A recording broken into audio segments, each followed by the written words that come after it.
కూటమి సర్కార్పై మాజీ ఎంపీ మార్గాని భరత్ తీవ్ర విమర్శలు చేశారు. నెయ్యిలో జంతువుల కొవ్వు లేదని ఎన్డీడీబీ, ఎన్డీఆర్ఐ సంస్థలే స్వయంగా చెబుతున్నాయని అన్నారు. అయినా సరే కూటమి సర్కార్ బురద జల్లే ప్రయత్నం చేస్తుందని విమర్శించారు.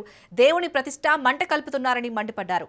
తిరుమల నెయ్యిలో జంతు కొవ్వు అసలు కలవలేదని, కూటమి ప్రభుత్వం తమ మాటలను వెనక్కి తీసుకోవాలని డిమాండ్ చేశారు. ప్రపంచవ్యాప్తంగా ఉన్న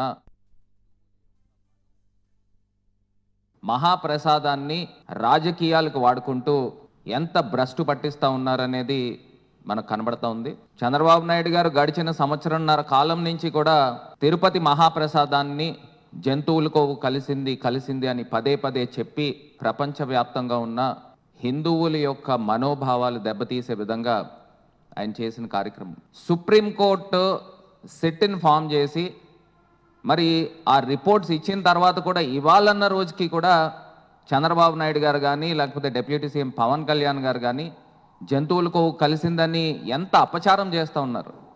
ఇవాళ ఒక్క మాట అయితే క్లియర్గా చెప్తున్నా, అటు చంద్రబాబు నాయుడు గారు హయామంలో కానీ జగన్మోహన్ రెడ్డి గారి హయామంలో కానీ ఎట్టి పరిస్థితుల్లో ముందర చంద్రబాబు నాయుడు గారు మాట వెనక్కి తీసుకోండి, జంతువుల కొవ్వు కలవలేదనే మాట వెనక్కి తీసుకోండి ఇమీడియట్గా.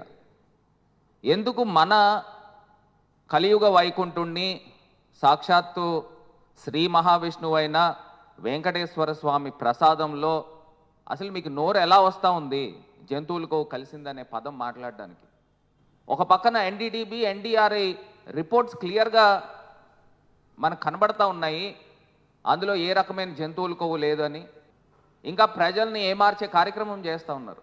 ఇది ఎట్టి పరిస్థితుల్లో మీ స్థాయికి ఇది తగదు అనే మాట అయితే క్లియర్గా చెప్తా ఉన్నా. ఎంత దారుణంగా ఎంత అన్యాయంగా మాట్లాడుతూ ఉన్నాడు అంటే, తిరుమల లడ్డూ ప్రసాదంలో బాత్రూంలో వాడే కెమికల్స్ వాడారని ఆయన మాట్లాడుతూ ఉన్నాడు.